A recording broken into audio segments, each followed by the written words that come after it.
Hello student, start करते हैं आज का लेक्चर। देखिए लास्ट लेक्चर में हमने क्या क्या पढ़ा सॉलिड स्टेट में। हमने यूनिट सेल के बारे में पढ़ा है, ठीक है। उनकी बेसिक इंफॉर्मेशन क्या क्या होती है वो सब हमने देखा है, ठीक है। उसके बेसिक पैरामीटर क्या क्या होते हैं किसी भी यूनिट सेल के वो देखा है। क्या क्या होते हैं बेसिक पैरामीटर? एक तो होती है उसकी एज लेंथ, ठीक है। कोई क्यूबिक सेल है, कोई भी क्यूबिक यूनिट सेल है, तो फिर से आपको बता देता हूँ इसके जो भी बेसिक पैरामीटर्स हैं किसी भी यूनिट सेल के। जनरली हम क्यूबिक के बारे में बात करेंगे, ठीक है। सपोज ये मेरा एक कोई क्यूबिक यूनिट सेल है, इसके बेसिकली दो टाइप के पैरामीटर हो सकते हैं। पहला तो क्या है इसकी लेंथ। लेंथ क्या क्या हो सकती है? एक मतलब ये ए, ये बी और ऊपर वाली सी। एक पैरामीटर तो हो सकता है इसका लेंथ, दूसरा पैरामीटर हो सकता है इसके एंगल्स।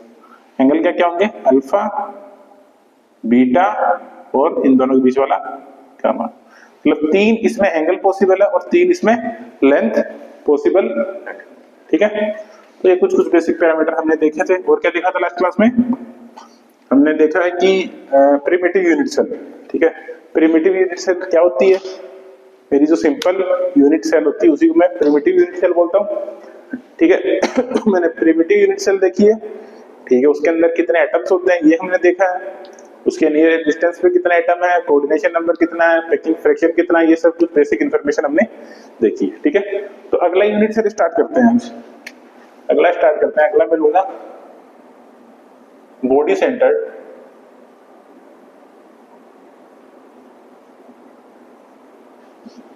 Cubic cell. क्यूबिक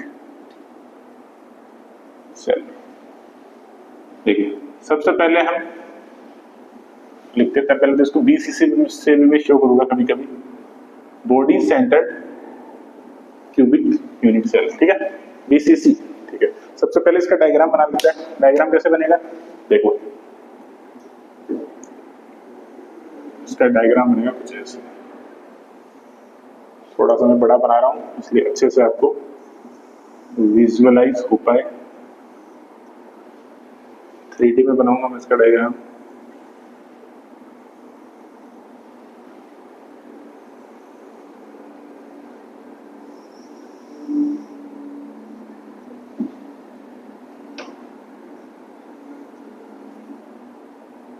ठीक है, ये मेरा एक क्यूब है, इसके अंदर पता करते हैं हम मेरे एटम कहाँ पे। तो सबसे पहले मैं लिखता हूं location. Location of atom. Location of atom इसमें कहाँ होती है? इसके अंदर होती है कॉर्नर पे प्लस सेंटर पे, ठीक है। तो कॉर्नर पे होता है एटम प्लस कहाँ होते हैं? सेंटर पे। तो कॉर्नर पे एटम बनाता हूं मैं। देखो एक एटम इस कॉर्नर पे होगा, थोड़ा सा बड़ा शो कर देता हूं, एक यहाँ पे होगा, ठीक है। एक इस कॉर्नर पे होगा, एक इस कॉर्नर पे होगा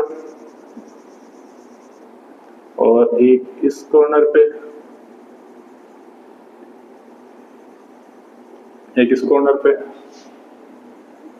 एक इस कॉर्नर पे और एक इस वाले कॉर्नर पे। ये मेरे एटम है, ठीक है। सबसे पहले कॉर्नर वाला एटम बना दिया, अब सेंटर वाला बनाता हूँ। सेंटर में होगा एकदम सेंटर के अंदर, इसके क्यूब के एकदम सेंटर के अंदर एक एटम होगा, ठीक है। तो ये मेरा क्या हो गया? Location of atom. मेरे एटम कहाँ पे प्रेजेंट है, ठीक है। अब मैं लिखता हूं कि इस यूनिट सेल के अंदर ये कौन सी है? मेरी बीसीसी यूनिट सेल, ठीक है। अब इस यूनिट सेल के अंदर कितने मेरे एटम प्रेजेंट है तो पता करते हैं। नंबर ऑफ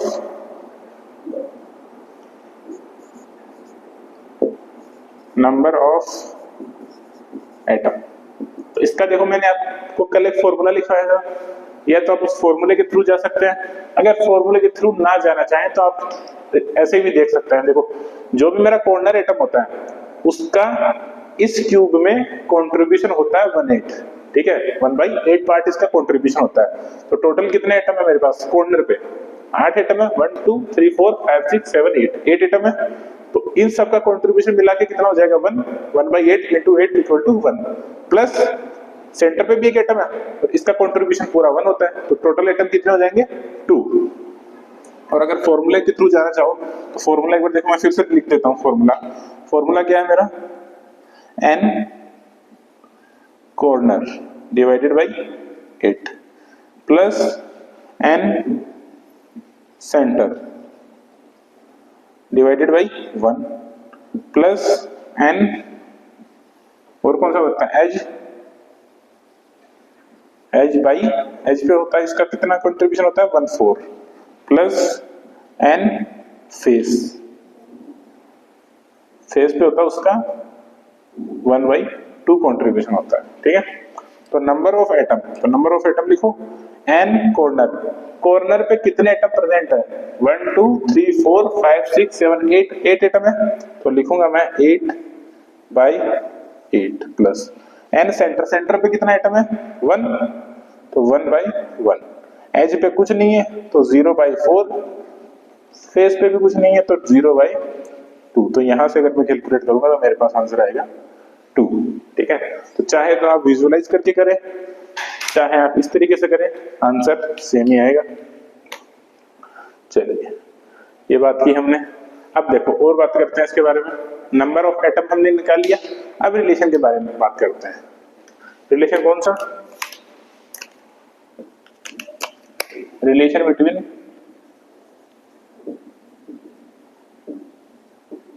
किस के बीच में, रेडियस के बीच में, relation between radius and edge length,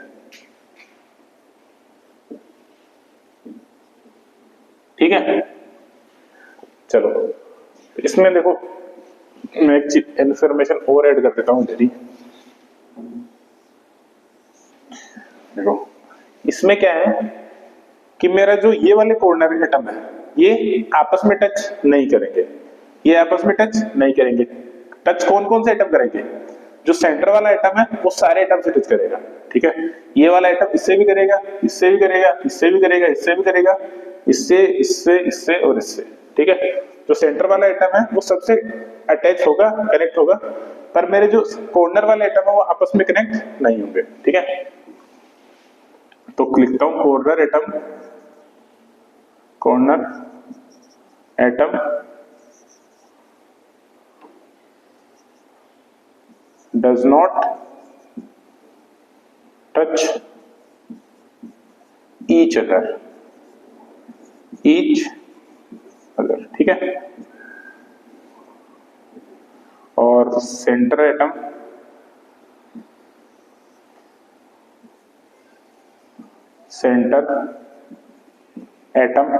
touch corner atom,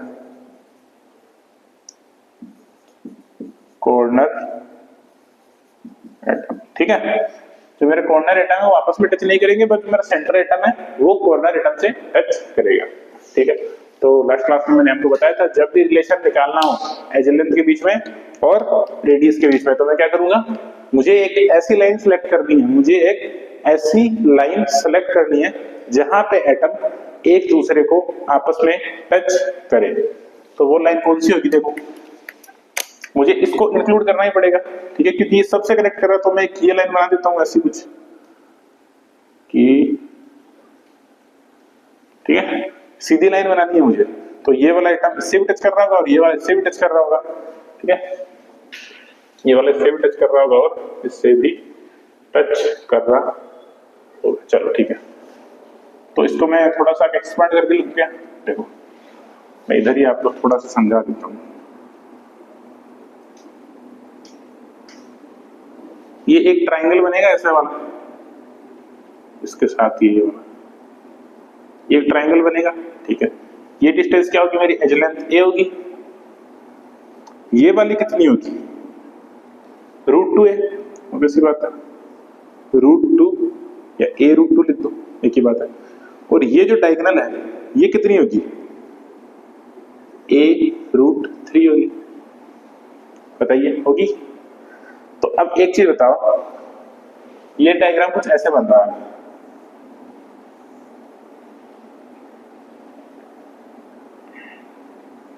ऐसे बन रहा है। एक मेरा एटम यहां पे, एक एटम सेंटर में, एक एटम इधर है, और ये वाली जो लाल वाली मेरी लाइन है इसकी डिस्टेंस कितनी है? √3 है। कितनी है ये टोटल? मतलब ये वाली जो डिस्टेंस है ये कितनी है? a√3 बोल दो या √3 ये बोल दो, की बात है, ठीक है। कितनी है? a√3।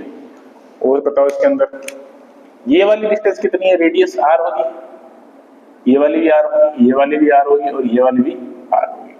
तो यहां पे मैं बोल सकता हूं, क्या बोल सकता हूं? r r r r, इन सबको ऐड करेंगे तो a√3 बनना चाहिए, बिल्कुल बनना चाहिए। तो मैं इसको ऐसे लिख दूं क्या? 4r = a√3। तो ये मेरे पास r में और a में एक रिलेशन आ गया, किसके लिए? BCC यूनिट सेल के लिए, ठीक है। चलिए BCC यूनिट सेल के लिए आ गया, तो रिलेशन हमने फाइंड कर लिया। अगला मैं देखता हूं, नियरेस्ट एटम की बात करते हैं। अगली बात करते हैं किसकी? नियरेस्ट एटम की। नियरेस्ट एटम, बताइए कौन सी डिस्टेंस पे इसका नियरेस्ट एटम प्रेजेंट होगा? मैं इसको एज्यूम करके चल रहा हूं, इसके सबसे पास वाला एटम कौन सा होगा? सोचिए और आंसर दीजिए। देखिए ये दोनों तो आपस में टच कर ही नहीं रहे, क्योंकि कॉर्नर वाले तो कभी आपस में टच करते ही नहीं है। लिखा है ना इधर, corner atom does not touch each other. Corner atom वाले आपस में टच नहीं करेंगे। तो ये वाला किससे टच करेगा? सेंटर वाले से। जब ये टच कर रहा है तो इसका सबसे पास वाला एटम यही वाला होगा, ठीक है। कुछ ये वाला केस बनेगा, ठीक है। तो नियरेस्ट एटम कितनी दूरी पे हुआ? r + r, 2r दूरी पे हुआ। तो नियरेस्ट एटम किस डिस्टेंस पे? 2r पे। और इसको अगर मैं a में चेंज करूं तो इसको मैं ऐसे लिख दूं क्या? 2 × r की जगह मैं ये लिख दूं a√3/4। इसको चेंज करूंगा तो क्या बनेगा? a√3/2, ठीक है। ये हो गया nearest atom. Next nearest atom कहां होगा बताइए? नेक्स्ट नियरेस्ट एटम, अगला नियरेस्ट एटम देखो, पहला नियरेस्ट एटम ये था, अगला ऑब्वियस सी बात है यही बना होगा, क्योंकि इससे टच कर लिया, इससे आगे वाला तो बहुत दूर पड़ जाएगा, इससे बगल में यही है। तो ये कितनी डिस्टेंस पे है? a डिस्टेंस पे, a डिस्टेंस पे है। बस हो गया, ठीक है। ये हो गया। और क्या बचता है इसके अंदर? इसके अंदर कोऑर्डिनेशन नंबर बचता है। कोऑर्डिनेशन नंबर भी देख लो। कोऑर्डिनेशन नंबर, कोऑर्डिनेशन नंबर क्या होगा इसका बताइए? ये वाला आइटम कितनों के टच में है? ऊपर वाले सबके टच में, नीचे वालों के टच में। तो कोऑर्डिनेशन नंबर होगा इसका 8। 4 ऊपर की तरफ, 4 नीचे की तरफ। अगला देखो, पैकिंग फ्रैक्शन। पैकिंग फ्रैक्शन कैसे होगा? सीधा पीएफ लिखता हूं, पैकिंग फ्रैक्शन। पैकिंग फ्रैक्शन क्या होगा? देखो फॉर्मूला मैंने कल लिखा था, आज फिर लिख देता हूं। Number of atom into volume of single atom upon volume of unit cell. Volume of unit cell. चलो बताओ पैकिंग फ्रैक्शन क्या बनेगा? नंबर ऑफ एटम, इसमें कितने एटम प्रेजेंट है? कितने एटम प्रेजेंट है? Number of atom 2 atom present है, तो लिखता हूं 2 atom into volume of single atom. एक एटम की वॉल्यूम क्या होती है? देखो हमने एटम को एक स्फीयर माना हुआ है, तो स्फीयर का वॉल्यूम क्या होता है? 4/3 πr³ upon volume of unit cell. Unit cell मेरा क्या है? एक क्यूब है, ठीक है। यूनिट सेल क्या है मेरा? क्यूब ही तो है, तो इसका वॉल्यूम क्या होगा? a³। तो लिख देता हूं नीचे a³। अब इसको सोल्व करो और आंसर निकालने का ट्राई करते हैं। कितना बनेगा ये 8/3 पाई आर। आर की जगह मैं क्या लिखूं, आर की जगह लिख देता हूं मैं a³ इंटू 3/4। 4 ही है क्या, हाँ 4³ डिवाइडेड बाई a³, ये बनेगा, यही बनेगा। ठीक है, तो पेकिंग फ्रैक्शन कितना आएगा, ये 3 से 3 कैंसिल हो गया, कितना बना 8 पाई, a³ से भी a³ कैंसिल हो गया, a³ को हटाओ कोई काम नहीं है, डिवाइडेड बाई 4⁻3। इसको और थोड़ा सा सिंप्लीफाई कर दो तो कितना बनेगा ये 2π/16। इसको जब आप सॉल्व करेंगे तो आपके पास आंसर आएगा 0.68। ठीक है, तो पैकिंग फ्रैक्शन कितना हुआ, परसेंटेज के अंदर में चेंज करूंगा, परसेंटेज पैकिंग फ्रैक्शन हुआ 68%। ठीक है, और अगर परसेंटेज वॉइड पूछे आपसे, परसेंटेज वॉइड मतलब इतना, तो ये 68% मेरा यूनिट सेल भरा हुआ है, तो बचा कितना 100 में से 68 घटा दो, तो परसेंटेज वॉइड ये कितना होगा 100 माइनस 68, कितना बचा 32%। तो इस टाइप से मैं इसकी वॉइड भी निकाल सकता हूँ, पैकिंग फ्रैक्शन भी निकाल सकता हूँ। ठीक है, तो इस टाइप से आप बड़ा इजीली इन सभी चीजों को, सभी फैक्टर जो भी है इनको आप सोल्व कर सकते हैं। ठीक है, चलिए तो नेक्स्ट यूनिट सेल पे चलते हैं। ठीक है, एक बार फिर से रिवाइज कर लेंगे थोड़ा सा। देखो बेसिक चीजें हैं, आपको एक तो रिलेशन वाला ये कॉन्सेप्ट समझ में आना चाहिए कि इसे लाइन खींचो जिसमें एटम आपस में टच करे। ठीक है, बाकी तो सब इजी है, आप देख सकते हो। चलिए अगले यूनिट सेल के ऊपर चलते हैं, अगले यूनिट सेल के ऊपर चलते हैं। हमारे 2 यूनिट सेल और बच रहे हैं, जिनमें से मोस्ट इंपोर्टेंट आपका अभी जो आएगा वही है, अगले वाला ज्यादा इंपोर्टेंट नहीं है।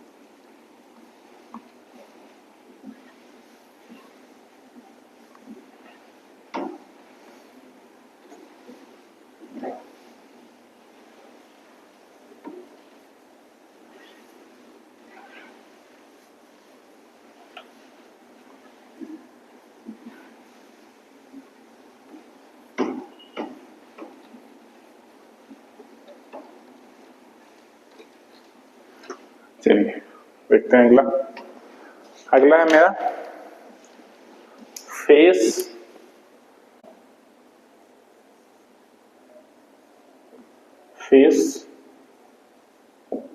Centre cubic cell. ठीक है, इसको मैं शॉर्ट फॉर्म में लिखता हूं क्या, FCC।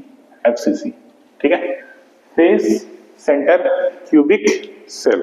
सबसे पहले इसका डायग्राम बनाते हैं। ठीक है, सबसे पहले इसका डायग्राम बनाते हैं। डायग्राम कैसा बनेगा,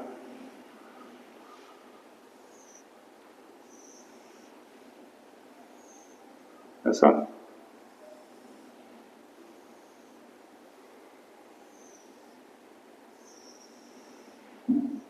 ठीक, इस टाइप से बनेगा।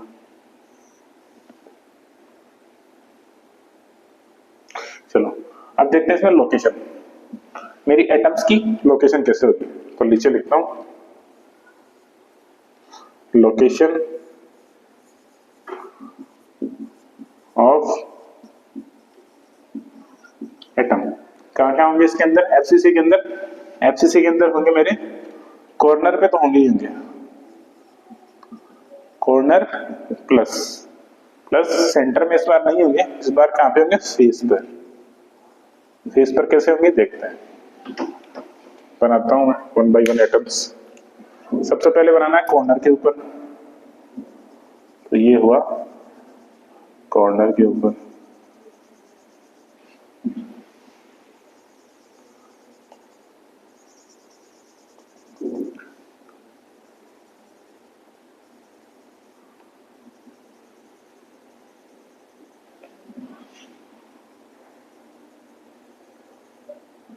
कॉर्नर पे बन गया है। चलो अब दूसरा कहां बनाना है मुझे, फेस के ऊपर, मतलब हर एक फेस पे एक एटम होगा। अब फेस पे कैसे बनेगा, देखो नीचे वाले फेस पे यहाँ एक एटम होगा, इधर वाले फेस पे भी एक एटम होगा, तो मैं कुछ यहाँ बना देता हूँ, एक एटम इधर होगा इस फेस पे, ठीक है, एक इधर वाले फेस पे भी होगा, एक ऊपर वाले फेस पे भी होगा, ठीक है, एक पीछे साइड वाले फेस पे भी होगा और एक आगे साइड वाले भी, क्योंकि दो फेस है ना, एक आगे की तरफ एक पीछे की तरफ, तो पीछे वाले फेस पे कुछ मैं यहां बना देता हूं एक एटम, ठीक है, और आगे वाले फेस पे ये रहा एटम, ठीक है। देखो एटम कहां है, कॉर्नर पे है बिल्कुल है, और सारे के सारे फेस में है एटम, ठीक है। चलो इसमें भी मैं ये पॉइंट लिख देता हूं क्या, कि जो कॉर्नर एटम है मेरे वो आपस में टच नहीं करेंगे, corner atom does not touch each other, ठीक है, जो भी मेरा कॉर्नर एटम है वो आपस में टच नहीं करेंगे, ठीक है। पर जो मेरा फेस एटम है, जो फेस एटम है, ठीक है, वो जो मेरे कॉर्नर एटम है उनसे टच करेगा, ठीक है, जैसे ये वाला एटम है ये इससे टच करेगा, इससे भी करेगा, इससे भी करेगा, इससे भी करेगा, ठीक है। लेकिन जो मेरा फेस एटम है, फेस एटम टच करेगा किससे, touch with corner atom,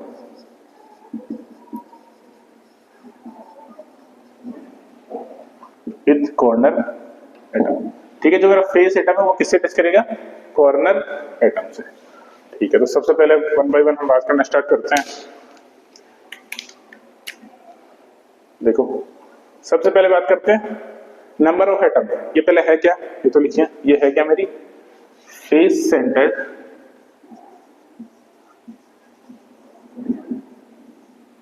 unit cell FCC, ठीक है। सबसे पहले बात करते हैं नंबर ऑफ एटम, इसके अंदर कितने एटम प्रेजेंट हैं, ठीक है, नंबर ऑफ एटम, कितने एटम प्रेजेंट हैं। चलो बात करते हैं, देखो पहला ऑप्शन विजुअलाइज कर ले, आप देख ले कितने एटम प्रेजेंट है, अगर नहीं कर पा रहे तो फॉर्मूले से, तो सबसे पहले हम विजुअलाइज कर लेते हैं, फॉर्मूले से तो करना ही नहीं। देखो जो मेरा कॉर्नर वाला एटम होता है उसका 1/8 कंट्रीब्यूशन होता है, तो कॉर्नर पे कितने एटम है, 1 2 3 4 5 6 7 8 एटम है, मतलब कॉर्नर वाले एटम मिलके मेरा सिंगल एटम बना लेंगे बाय मास, ठीक है। तो एक एटम का कंट्रीब्यूशन हो गया कॉर्नर एटम के थ्रू, प्लस जो फेस एटम होता है, देखो कोई भी फेस है इसके ऊपर कोई एटम है तो आधा एटम इस तरफ रह सकता है, आधा एटम इस तरफ रह सकता है, ठीक है। तो मेरा इस साइड वाला जो यूनिट सेल है उसके कंट्रीब्यूशन में मेरा आधा, जो आधा एटम है वही आएगा, आधा दूसरे में चले जाएगा, ठीक है। तो जो मेरा फेस पर एटम होता है उसका हाफ कंट्रीब्यूशन ही होता है एक यूनिट सेल के अंदर, जो दूसरा हाफ है वो दूसरे यूनिट सेल के अंदर चला जाता है, ठीक है। तो एक का हाफ हुआ, तो इसके अंदर कितने फेस एटम है, 1 2 3 4 5 एंड 6, तो 6 का कंट्रीब्यूशन कितना होगा, 3, तो 3 नंबर, तो 3 एटम का कंट्रीब्यूशन हुआ बाय फेस के थ्रू और एक एटम का कंट्रीब्यूशन हो गया बाय कॉर्नर्स के थ्रू, तो टोटल कंट्रीब्यूशन कितना हो गया मेरा 4। तो एक तो आप इस तरीके से भी कर सकते हैं, दूसरा आप सीधा फॉर्मूला लगा के भी कर सकते हैं, नंबर ऑफ एटम, फॉर्मूला क्या बनेगा, n corner by 8 plus n corner का हो गया n फेस, तो 4 टर्म बनती है, चारों आपको 1 बाय 1 लिखनी है, आगे पीछे लिख सकते हैं कोई दिक्कत नहीं, लेकिन वो नीचे जो नंबर है वो सही लिखें। फेस वाले कंट्रीब्यूशन कितना होता है 2, मतलब 1 by 2 plus n of edge, ठीक है, एज वाले का कितना होता है 4 प्लस n ऑफ सेंटर वाले का पूरा कंट्रीब्यूशन होता है, ठीक है। चलो करो, कॉर्नर पे कितने एटम है मेरे, 8 डिवाइडेड बाई 8 प्लस फेस पे कितने एटम है 6 by 2 plus 0 by 4 plus 0 by 1, इसको सॉल्व करोगे तो कितना बनेगा 1 प्लस 3 प्लस 0 इक्वल टू 4। तो नंबर ऑफ एटम मेरे कितने आए? 4 एटम। किसके अंदर? FCC यूनिट सेल के अंदर। ठीक है, नंबर ऑफ एटम्स की बात हो गई। अब देखते हैं रिलेशन, वही वाला रिलेशन पहले जो देखे थे। रिलेशन बिटवीन किस किस के बीच में? R and A। पूरा नहीं लिख रहा हूं, रेडियस एंड एज लेंथ। ठीक है, चलो बताओ इसके अंदर एटम कौन कौन से टच कर रहे हैं? देखो कौन कौन से एटम टच कर रहे हैं? Corner atom does not touch each other. Corner जो एटम है वो आपस में टच नहीं करेंगे। फिर कौन सा टच करेगा? Face atom touch with corner atom. जो फेस एटम है, जो मेरा ये वाला फेस एटम है, वो किससे टच करेगा? कॉर्नर एटम के थ्रू। ठीक है, और रिलेशन का इसका कॉन्सेप्ट क्या है? हमको एक ऐसी लाइन सेलेक्ट करनी है जहां पे एटम मेरे आपस में टच हो। ठीक है, तो मैं एक लाइन सेलेक्ट कर लेता हूं। कौन सी लाइन? यही कर लेता हूं।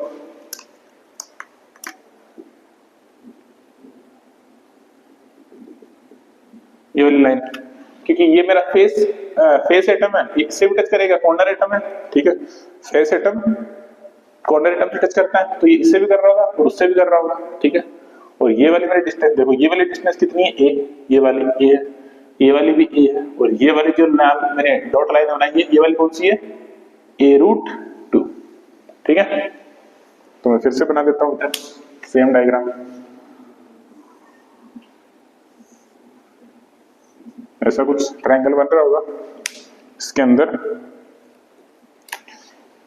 एक एटम मेरा इधर रह रहा होगा, एक एटम इधर रह रहा होगा, एक एटम इधर रह रहा होगा। ठीक है, और ये वाली रेडियस मेरी R हो जाएगी, ये R, ये भी R, ये भी R। और जो मेरा ये वाला डिस्टेंस है, कौन सा? ये वाला डिस्टेंस कितना होगा? A√2। ठीक है, A√2 होगा।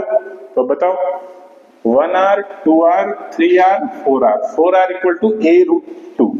तो 4R इक्वल टू A√2। ये मेरा रिलेशन आ गया किसके अंदर? R के अंदर और A के अंदर। चलो आगे बात करते हैं नियरेस्ट एटम के बारे में। नियरेस्ट एटम कैसे होगा? कहते हैं नियरेस्ट एटम। बताओ नियरेस्ट एटम क्या होगा? इस एटम को पकड़ के चलता हूं, ये इससे तो टच कर नहीं रहा है, इससे टच कर रहा है, मतलब ये इसका नियरेस्ट एटम है। इससे टच कर नहीं रहा है और इससे कर रहा है, तो ये इसका नियरेस्ट एटम हुआ। मतलब ये इसका नियरेस्ट एटम हुआ। कितनी डिस्टेंस पे? R और R, 2R डिस्टेंस पे। तो कितने डिस्टेंस पे? 2R पे। और R का वैल्यू रख दो, तो क्या बनेगा? 2 × A√2/4 ये बनेगा। तो कर लो इसको A√2/2। ठीक है, या फिर आप इसको A/√2 भी बोल सकते हो। A/√2। ठीक है, नियरेस्ट एटम की डिस्टेंस। अगली नेक्स्ट नियरेस्ट डिस्टेंस क्या बताऊं? Next nearest distance. ठीक है, नेक्स्ट नियरेस्ट डिस्टेंस क्या होगी मेरी? बताओ। नेक्स्ट जो मेरी अगली डिस्टेंस है वो, ये तो उससे सबसे पास वाला हो गया, इससे दूर वाला यही होगा, क्योंकि ये वाला तो डायगोनली पड़ेगा तो लंबा पड़ जाएगा ये वाला, क्योंकि ये वाली डिस्टेंस इससे भी कितनी होती है? A√3 होती है, और ये वाली कितनी है? A। तो कितनी डिस्टेंस के ऊपर है? A डिस्टेंस के ऊपर मेरा नेक्स्ट नियरेस्ट एटम। ठीक है, चलो आगे चलते हैं। आगे हम और बात कर लेते हैं कोऑर्डिनेशन नंबर के बारे में। इसका कोऑर्डिनेशन नंबर क्या होगा? ठीक है, इसका कोऑर्डिनेशन नंबर आप याद रखें। कोऑर्डिनेशन नंबर ये होता है इसका 12। ठीक है, आप अगर करना चाहें तो ब्लॉक बना के आप चेक भी कर सकते हैं। इसका कोऑर्डिनेशन नंबर 12 आएगा। तो वैसे आप याद रखना चाहें तो आप सीधा याद भी कर सकते हैं। ठीक है, कोऑर्डिनेशन नंबर हो गया। और इसके आगे क्या कर देगा, पैकिंग फ्रैक्शन। पैकिंग फ्रैक्शन बताओ तो फॉर्मूला इस बार नहीं लिखूंगा मैं। नंबर ऑफ एटम, कितने नंबर ऑफ एटम है, नंबर ऑफ एटम कहाँ गया, नंबर ऑफ एटम 4 है। 4 इंटू एक एटम का वॉल्यूम कितना होगा, 4/3 pi r cube upon volume of unit cell कितनी होगी, ए क्यूब। तो करो इसको सोल्व, कितना बनेगा 4 इंटू, इसको 16 कर दो, 16/3 पाई, आर को चेंज कर दो, ए स्क्वायर इंटू 2/16। ठीक है, क्या किया हूं मैं, ठीक किया हूं, अपॉन क्यूब आएगा ना इधर, ओ सॉरी, चलो कर देता हूं। देखो 16/3 पाई आर क्यूब करना है, मैं स्क्वायर क्यूब कर रहा हूं मैं, a cube into 2√2 by 3 into 4 cube, ये बनेगा, बिल्कुल यही बनेगा। नीचे ए क्यूब भी तो आएगा, ए क्यूब भी आएगा। अब देख लो, सोल्व कर लो इसको, ए क्यूब से ए क्यूब कैंसिल हो जाएगा और ये कितना बन जाएगा 16, ये इससे कैंसिल हो जाएगा 2√2 बाई 9 इंटू 4। जब आप इसको सोल्व करेंगे तो पाई भी रहेगा ऊपर, ठीक है। जब आप इसको कैलकुलेशन को सोल्व करेंगे तो हो सकता है आपके पास आंसर आएगा 0.74, ठीक है। तो इसका पैकिंग फ्रैक्शन क्या बनेगा, परसेंटेज के अंदर करेंगे तो परसेंटेज पैकिंग फ्रैक्शन ये बनेगा 74%, ठीक है। और इसका परसेंटेज वोइड कितना आएगा, परसेंटेज वोइड ये आएगा 100 माइनस 74, तो ये कितना आएगा 26%, ठीक है। कितना आएगा 26%। तो इस टाइप से मैं पैकिंग फ्रैक्शन भी निकाल सकता हूं और परसेंटेज वॉइड भी निकाल सकता हूं, किसके लिए, किसके लिए, एफसीसी के लिए, ठीक है, ठीक है। तो इस टाइप से मैं जो भी मेरी नॉर्मल कैलकुलेशन है वो कर सकता हूं। अगला देखो, मैं आपको इधर ही बता देता हूं, इसके बारे में ये सारी कैलकुलेशन मैं नहीं करूंगा, ठीक है। बहुत इजी है, आप खुद से भी कर सकते हैं, इसी चीज को फॉलो करना है बार बार बार बार। अगला कौन सा मेरा, एंड सेंटर्ड, तो इधर ही बता देता हूं मैं कि एंड सेंटर्ड क्या होता है। एंड सेंटर क्यूबिक सेल, इसको ईसीसी भी बोलता हूं, ठीक है। इसके अंदर वही सेम है, क्यूब रहेगा, क्यूब तो रहना ही है, ठीक है। एटम कहां रहेंगे, लोकेशन, एटम रहेगा एक तो कॉर्नर पे तो रहना ही है, ठीक है। प्लस और कहां पे एटम रहेगा, और इसका एटम रहेगा, एक रहेगा इस फेस पे और इसके अपोजिट फेस पे, ठीक है। बस यही मेरा क्या है, ईसीसी। इसके बारे में आप ये सारी की सारी कैलकुलेशन आप कर सकते हैं। ईसीसी के अंदर लोकेशन मेरी कहां होगी, देखो लोकेशन कहां होगी, मैं लिख देता हूं, location of atom, location of atom कहां होगी, कॉर्नर, प्लस कॉर्नर पे होगी, प्लस और कहां होगी, फेस पे, अपोजिट फेस पे, अपोजिट फेस, वो भी सारे अपोजिट फेस पे नहीं होगी, एक ही अपोजिट फेस पे होगी, जैसे एक यहां हो गई, एक यहां हो गई, खत्म, इधर उधर फिर और मत लगाने लग जाना अपने से, ठीक है। तो ये था मेरा क्लासिफिकेशन किसका, यूनिट सेल का। आप नोट करें इस चीज को।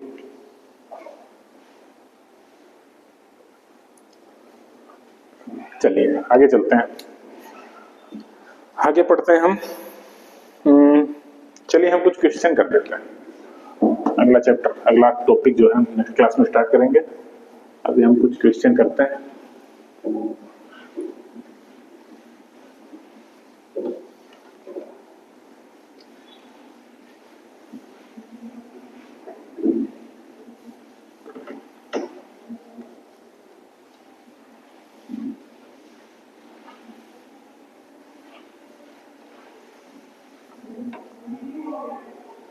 चलो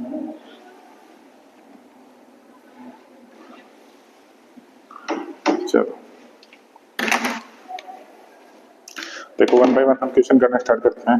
देखो सबसे पहले क्वेश्चन में लिखता हूं,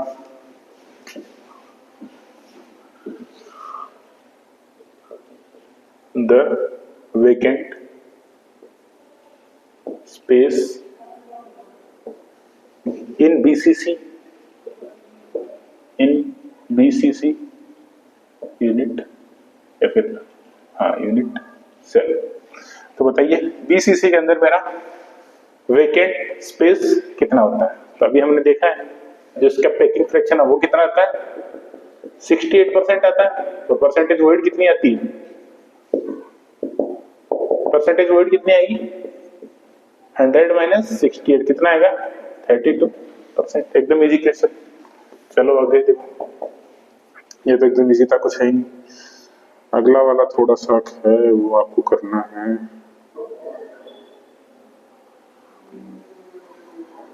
देखिए अगला क्वेश्चन,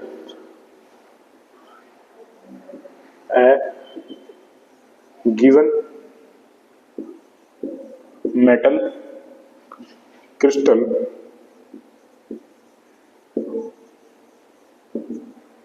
ठीक है, out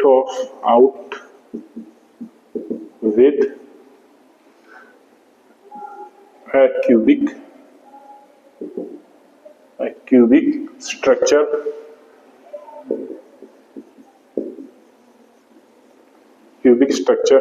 having edge length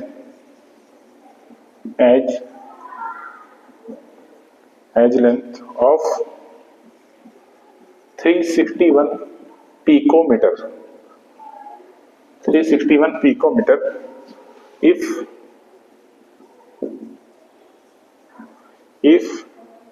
there are four metal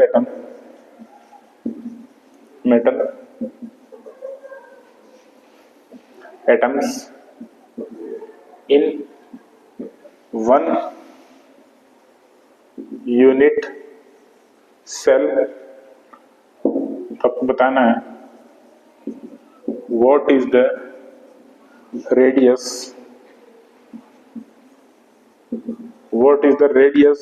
of one atom तो एक एटम की आपको रेडियस बतानी है। सॉल्व कीजिए इस क्वेश्चन को, इजी क्वेश्चन है। A given metal crystal out with a cubic structure, ठीक है, along edge length कितनी है, 361 पिकोमीटर है। If there are 4 metal ion atom, ठीक है, 4 metal ion atom है in a unit cell, in one unit cell, तो बताना क्या है, what is the radius of one atom, तो एक एटम का रेडियस कितना होगा, सॉल्व करें। हो गया सॉल्व, देखो देखते हैं।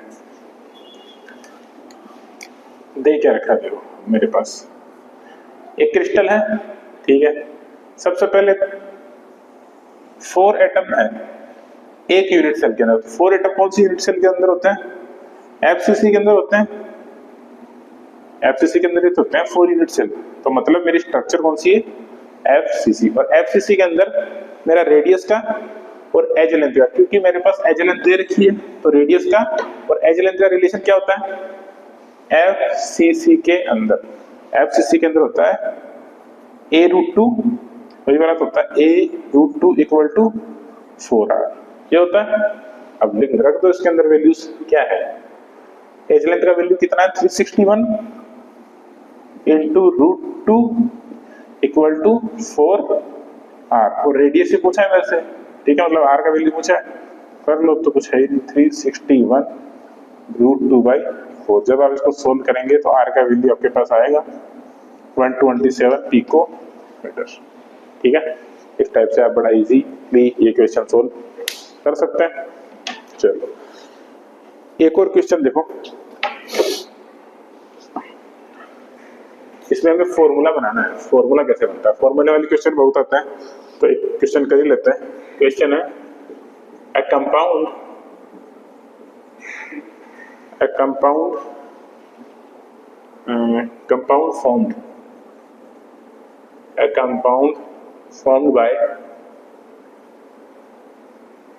element X and Y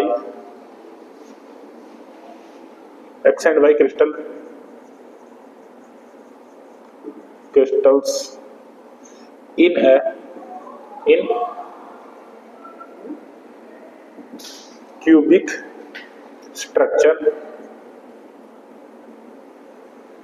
cubic structure in which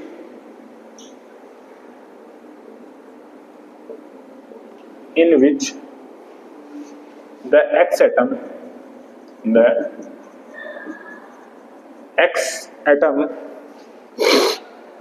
are at the corner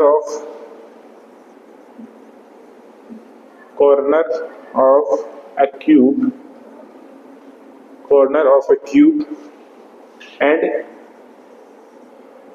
the Y atom are at the face center. The formula of the compound. The formula of the compound.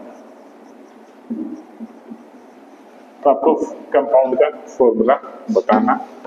देखिए मेरे पास एक compound है, वो किस किस के through बनता है, एक्स और वाई क्रिस्टल्स के मिलने से बनता है, ठीक है, क्यूबिक स्ट्रक्चर है, and the X atom are at the, जो एक्स एटम है वो कहाँ पे, कॉर्नर पे of a cube, and Y atom are the face centre, ठीक है, वाई एटम कहाँ पे मेरा, फेस सेंटर पे। तो मुझे इसका फॉर्मूला बनाना है। और फॉर्मूला कैसे बनता है ये आप देखें। फॉर्मूला देखो, जैसा जैसा बोल रहा है वैसा वैसा करते जाओ, फॉर्मूला बन जाएगा। सबसे पहले क्यूब बना लेता हूं, एक क्यूब बना लिया। चलो एक्स और वाई से मैं ग्रीन कलर से शो करूंगा एक्स को, ठीक है, तो ग्रीन डॉट होगा वो होगा एक्स, और जो मेरा रेड डॉट होगा वो होगा वाई, ठीक है। चलो तो एक्स एटम कहाँ है, X atom are at the corner of cube. जो एक्स जो एटम है वो कहाँ पे, कॉर्नर ऑफ क्यूब, तो कॉर्नर ऑफ क्यूब पे बनाओ एक्स एटम। एक एटम, 2 3 4 5 6 7 और एक, ठीक है। ये मेरा एक्स एटम हो गया कॉर्नर के ऊपर। इसके आगे देखो क्या बोल रहा है, X atom at corner and Y are at the face centre. Y कहाँ पे मेरा, फेस सेंटर के ऊपर है, तो वाई कहाँ पे होगा मेरा, ऊपर होगा। फेस सारे के सारे जो फेस है वहां पे, एक इधर वाले फेस पे भी होगा, एक नीचे वाले फेस पे भी होगा, एक पीछे वाले फेस पे भी होगा, एक आगे वाले फेस पे भी होगा, ठीक है। तो इस तरीके से ये मेरा क्यूब बन चुका है, जैसे जैसा क्वेश्चन में हमें बताया गया है। अब देखो मेरा कॉर्नर वाला आइटम है, ये हमेशा कितना कंट्रीब्यूट करता है, 1/8 कंट्रीब्यूट करता है। तो टोटल मेरे कितने एक्स एटम है, एक्स एटम काउंट कर लो, 1 2 3 4 5 6 7 8। तो नंबर ऑफ तो एक्स कितना हुआ मेरा, एक्स बताओ कितना हुआ, 1/8 कंट्रीब्यूट करता है सिंगल एटम, और टोटल एटम कितने, 8, तो कितना हुआ 1। तो एक्स कितना हुआ मेरा 1। आगे देखो वाई कितने हैं मेरे, 1 2 3 4 5 6, और एक फेस सेंटर कितना कंट्रीब्यूट करता है कि यूनिट सेल में, हाफ। तो वाई कितना बनेगा मेरा 1/2 into टोटल कितने 6, तो कितना बना 3। तो इसका फॉर्मूला क्या बन जाएगा, x1 y3। तो इस टाइप से मैं किसी भी क्यूब का फॉर्मूला पता कर सकता हूं कि इस फेस के अंदर मेरे कितने कितने एटम आ रहे हैं, कौन कौन से कितने एटम आ रहे हैं, एक्स के कितने एटम आ रहे हैं, वाई के कितने एटम आ रहे हैं, ठीक है। तो आज के लिए इतना ही है, बाकी हम और क्वेश्चन करेंगे। चलिए आज के लिए इतना ही है, थैंक यू। इसकी प्रैक्टिस करें आप।